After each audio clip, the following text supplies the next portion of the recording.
जय गुरुदेव। भगवान की असीम कृपा से उनके दिव्य स्वरूप की चर्चा कर रहे हैं। भगवान की कृपा से ही संपूर्ण जगत आनंद का अनुभव करता रहता है। यह संपूर्ण ब्रह्मांड शिव तत्व की उपासना करता है। शिव शब्द का अर्थ होता है कल्याण। संपूर्ण विश्व का मानसिक, शारीरिक, बौद्धिक, वैचारिक और व्यवहारिक कल्याण, सर्वत्र आनंद की अनुभूति वह शिवत्व की अनुभूति है। जब देव महादेव बनते हैं अर्थात संपूर्ण संसार के दुख का शमन होता है, हम लोक कल्याण की भावना से युक्त होते हैं, तब यह संसार भगवदीय हो जाता है, दिव्य हो जाता है। और उस दिव्यता को हम भारतवर्ष की पवित्र धरा पर 12 ज्योतिर्लिंगों के रूप में जानते हैं। ये 12 ज्योतिर्लिंग हैं जिनमें आज हम रामेश्वरम ज्योतिर्लिंग पर चर्चा करेंगे। तो सर्वप्रथम 12 ज्योतिर्लिंगों को नमन करते हैं। सौराष्ट्रे सोमनाथंच श्रीशैले मल्लिकार्जुनम उज्जैन्यां महाकाल ओंकारममलेश्वरम परल्यां वैद्यनाथंच डाकिन्यां भीमशंकरम सेतुबंधे तु रामेशं नागेशं दारुकावने वाराणस्यां तु विश्वेशं त्र्यंबकं गौतमी तटे हिमालये तु केदारं घुष्मेशं च शिवालये एतानि ज्योतिर्लिंगानि सायं प्रातः पठेन्नरः सप्त जन्म कृतं पापं स्मरणेन विनश्यति।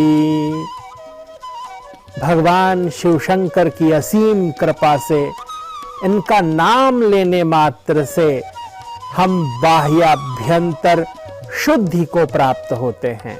हमारी चित्त चेतना आनंदित और आह्लादित होने लगती है। वेद, पुराण और उपनिषदों के साथ साथ विष्णु पुराण, अग्नि पुराण, ब्रह्म वैवर्त पुराण इत्यादि पुराणों में बहुत सुंदर वर्णन है। लिंग पुराण और शिव पुराण में शिव तत्व की बड़ी महिमा गाई है। रामेश्वरम ज्योतिर्लिंग में भगवान श्री रामचंद्र जी ने त्रेता युग में स्वयं जिन ज्योतिर्लिंग की स्थापना की, वे भगवान शिव शंकर प्रत्यक्ष रूप से आज भी हम सब पर कृपा कर रहे हैं। मां भगवती जानकी का पता लगाने के लिए सुदूर दक्षिण में पहुंचे, तब वहां समुद्र को देखकर उन्हें पल भर यह लगा कि अब कैसे यह संभव हो पाएगा, क्योंकि सब योजनों तक विस्तीर्ण समुद्र लहलहा रहा था और उसकी दिव्य उत्ताल तरंगें निरंतर अबाध रूप से वहां प्रवहमान थी। और सुदूर लंका में मां भगवती सीता जी थी। तब सबने मिल करके जिस सत्कर्म को किया, जिस उद्यम को किया, उससे समुद्र पर पुल बांधा गया और फिर मां जानकी के पास तक पहुंचकर दुराचारी रावण का अंत करना एक चुनौती थी जो भगवान श्री राम ने किया।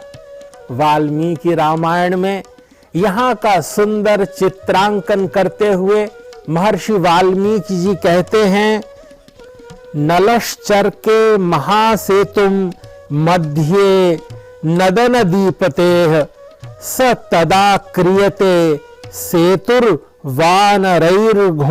कर्म भी। वाल्मीकि रामायण में यह संदर्भ आता है कि रावण की लंका पर विजय पाने में समुद्र पार जाना एक कठिन चुनौती है। उस समय सभी संदर्भ में चर्चा करते हैं कि हम लोग इस अक्षोभ्य समुद्र को महाबलवान वानरों की सेना के साथ किस प्रकार पार कर सकेंगे। रामचरितमानस में गोस्वामी तुलसीदास जी इसी बात को बहुत सुंदर ढंग से कहते हैं। सुनु कपीस लंकापति बीरा, केहि विधि तरिय जलधि गंभीरा। संकुल मकर उरग झष जाति, अति अगाध दुस्तर सब भांति। इस प्रकार चर्चा करते हुए समुद्र कहता है कि तस्मिन् विकृष्टे सहसा राघवेण शरासने, रोदसी संपफालेव पर्वताश्च कंपिरे। समुद्र ने राम जी को स्वयं ही अपने ऊपर पुल बनाने की युक्ति बतलाई थी, जिसे गोस्वामी तुलसीदास जी कहते हैं कि नाथ नील नल कपि द्वौ भाई, लरिकाई ऋषि आशीष पाई। तिनके परस किए गिरि भारे, तरिहहि जलधि प्रताप तुम्हारे। समुद्र ने कहा कि हे नाथ, नील और नल दो वानर भाई हैं। उन्हें लड़कपन में ही ऋषि के आशीर्वाद से यह योग्यता प्राप्त हो गई है कि उनके स्पर्श कर लेने से ही भारी भारी पर्वत भी आपके प्रताप से समुद्र पर तैरने लगेंगे। मैं पुनि उर धरी प्रभु प्रभुताई, करिहऊं बल अनुमान सहाई। एहि विधि नाथ पयोधि बधाई, जेहि यह सुजसु लोक तिहु गाई। समुद्र कहते हैं कि मैं भी प्रभु की प्रभुता को हृदय में धारण कर अपने बल के अनुसार जहां मेरे सहायता की आवश्यकता होगी मैं सहयोग करूंगा। हे नाथ, इस प्रकार समुद्र को बंधाइए जिससे तीनों लोकों में आपका सुंदर यश गाया जाए। वाल्मीकि रामायण में यह वर्णन मिलता है कि यह पुल लगभग 5 दिनों में बांधा गया, जिसकी लंबाई 100 योजन थी और चौड़ाई 10 योजन की थी। सेतु बनाने में उच्च तकनीक का प्रयोग हुआ था। वस्तुतः वाल्मीकि रामायण ही ऐसा सुंदर ग्रंथ है जिसके माध्यम से हम भारत की उस सनातन परंपरा का दर्शन कर पाते हैं। भगवान श्री राम समुद्र तट पर जब मार्ग मांगते हैं, समुद्र से विनय करते हैं, विनय न मानत जलधि जड़, गए 3 दिन बीत। श्री राम तो समुद्र से प्रार्थना कर रहे हैं, लेकिन समुद्र जड़ है। वह प्रकट होकर कहता है, भगवान जब कोप करते हैं तो वो कहता है, प्रभु प्रकृति में जो जड़ सत्ता है वो आपके द्वारा ही नियोजित है और मैं अपने आप कैसे स्वरूप बदल सकता हूं, आप सब कुछ कर सकते हैं। तात्पर्य यह है कि भगवान इस संसार में प्रत्येक स्थिति को अपने अनुरूप ढाल सकते हैं, लेकिन वे भी मर्यादा का पालन करते हैं। और इस प्रकार जब वहां समुद्र ने सहयोग किया है, भगवान श्री राम जी ने सदाशिव भोलेनाथ जी का स्मरण किया है, तब सुदूर भारत के दक्षिण में रामेश्वरम ज्योतिर्लिंग की स्थापना होती है। जैसे भगवान शिव शंकर कैलाश में प्रतिष्ठित होते हैं, केदारनाथ के रूप में विराजमान हैं, वे ही मध्य प्रदेश में उज्जैनी में महाकाल के रूप में विद्यमान हैं। उत्तर में काशी में भोले बाबा ही विश्वनाथ रूप में विद्यमान हैं। वे ही दक्षिण में रामेश्वरम रूप में स्वयं विद्यमान हैं। वे राम के ईश्वर हैं। भगवान शिव शंकर जिनकी प्रार्थना राम जी कर रहे हैं। और अर्थ भेद से यह भी हो जाता है कि भगवान शिव शंकर जिनके इष्ट हैं, ऐसे भगवान श्री राम द्वारा उनकी उपासना हो रही है। अनेक अर्थों में अनेक भाव लेकर के रामेश्वरम शब्द की व्याख्या होती है। राम जिनके इष्ट हैं अथवा शिव जी के जो परम भक्त हैं, शब्दों के विभिन्न अर्थों में भक्त अपनी भावनाएं अनुस्यूत कर देता है। यह हिंद महासागर और बंगाल की खाड़ी से चारों ओर घिरा हुआ सुंदर शंख की आकृति का द्वीप है, जिसका नाम है रामेश्वरम। भगवान श्री राम जी निरंतर भगवान शिव की आराधना करते हैं, उपासना करते हैं और शिव जी के ही आशीष से वे लंका विजय करते हैं। इस संसार में किसी को भी दुर्जेय, दुर्ज्ञेय और दुरूह इस संसार को पार करना हो तो भगवान शिव की कृपा के लिए रामेश्वरम ज्योतिर्लिंग है। स्वयं भगवान श्री राम जी ने, लक्ष्मण जी ने वहां पर निरंतर उपासना की। बालुका के शिवलिंग का निर्माण कर उनका पूजन किया, अभिषेक किया और भगवान शिव प्रत्यक्ष कृपा करने वाले अपने उस दिव्य आनंद रूप में वहां प्रतिष्ठापित हो गए। ओम कल्पांत क्रूर केलिः कृतु कदन करः कुंद कर्पूर कांतिः क्रीडन कैलास कूटे कलित कुमुदिनी कामुकः कांतकायः कंकाल क्रीडनोत्कः कलित कलकलः कालकाली कलत्रः कालिंदी कालकंठः कलयतु कुशलम कोपिका पालिकः कौ।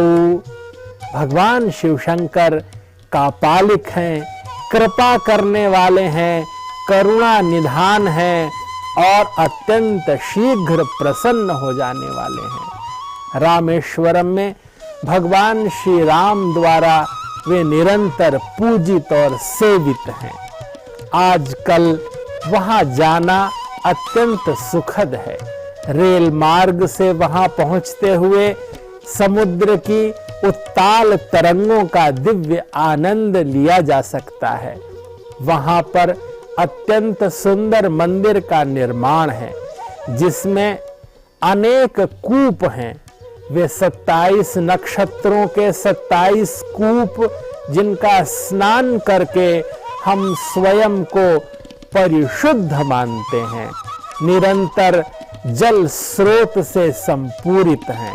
आज भी रामेश्वरम के निकट जल में तैरते हुए पत्थरों को देखकर भगवान श्री राम की दिव्य महिमा का ज्ञान और भान होता है।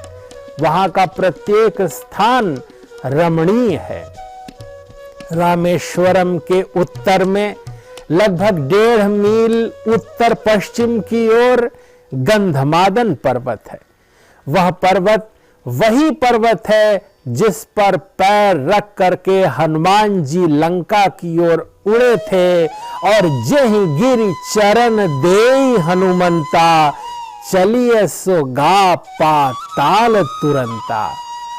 वह गंधमादन पर्वत जिस पर हनुमान जी पैर रख करके उछलते हैं, वह गंधमादन पर्वत मानो धरा में समाविष्ट हो गया और अब वह विशाल पर्वत एक छोटा सा, कुछ पत्थरों का ढेर सा ही प्रतीत होता है। ऐसी स्थान स्थान पर राम जी के स्मरण की कहानियां हैं।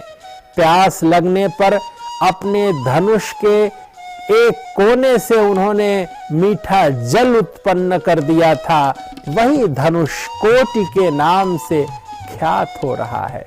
भगवान श्री राम कहाँ रुके, कहाँ उन्होंने अभिषेक किया, कहाँ विश्राम किया, वानर कहाँ रुके थे, उनकी रसोई कहाँ बन रही थी, इस तरह विभिन्न प्रकार की क्रियाओं से रामेश्वरम का प्रत्येक स्थान भगवदीय हो गया है। वहां का स्मरण करना, वहां का दर्शन करना और चिंतन करना भी परम आनंद कारक है। आज वहां का रमणीय शिव मंदिर दर्शनीय है। विभिन्न राजाओं ने विभिन्न कालों में लगभग 2000 वर्षों में कई बार कई राजाओं ने इसका सुंदर निर्माण किया है, लेकिन मुख्य रूप से गर्भगृह में भगवान श्री राम द्वारा स्थापित वह दिव्य रामेश्वरम ज्योतिर्लिंग हम सब कृपा की वर्षा कर रहा है। भगवान श्री राम जी के अनुग्रह, स्नेह, सौख्य और भक्ति का ही यह फल है कि स्वयं सदाशिव भोलेनाथ रामेश्वरम में राम जी के ईश्वर के रूप में विद्यमान हो गए और उन्हें विजय का आशीर्वाद दिया। बोलिए रामेश्वरम भगवान की जय। इस तरह निरंतर भारतवर्ष में 12 ज्योतिर्लिंगों की स्थापना, पूजन, महिमा, चर्चा, भ्रमण का सदुद्यम होता रहता है। पूज्य महर्षि महेश योगी जी निरंतर 12 ज्योतिर्लिंगों में शताधिक वैदिक विद्वान विप्रों के माध्यम से निरंतर अनुष्ठान करते रहते हैं। चारों ओर शुक्ल यजुर्वेद के दिव्य रुद्र पाठ का स्वर गुंजायमान होता रहता है। संपूर्ण विश्व में भगवान शिव की कृपा से ही आनंद, उल्लास और उत्फुल्लता है। महर्षि महेश योगी जी के आशीर्वाद से उनके प्रतिष्ठित इस दैवीय संस्थान में ब्रह्मचारी डॉक्टर गिरीश जी के निरंतर किए जा रहे सदुद्यमों के माध्यम से ज्ञान का भगवदीय प्रसार हो रहा है। सभी के जीवन में शुभता हो, मांगल्य और आनंद हो, इसी भावना के साथ सबका कल्याण हो। जय गुरुदेव, जय महर्षि।